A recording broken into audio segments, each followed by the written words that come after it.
Na mtazamaji, na hayo nayo yanapojiri ni kwamba leo hii tunaangazia matamshi ya punde kabisa ya mbunge wa Homa Bay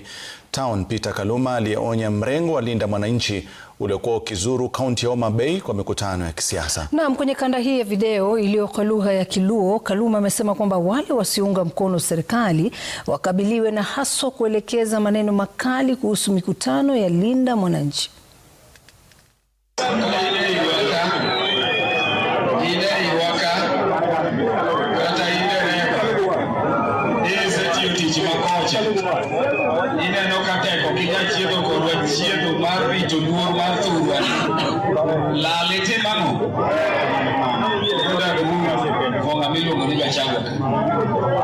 Sama wantieni wasechiwo direction hotel ot ka ot mane gisechako bute wadhi chako go pexel kochakore sa oringawa ni hotel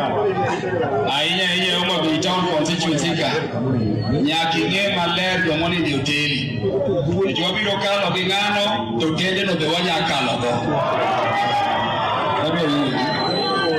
wawacho ni mrengo watu wa President Ruto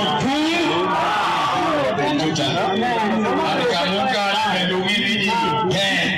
wacho tu makuyudo ng'at mawacho one time Kaluma kode.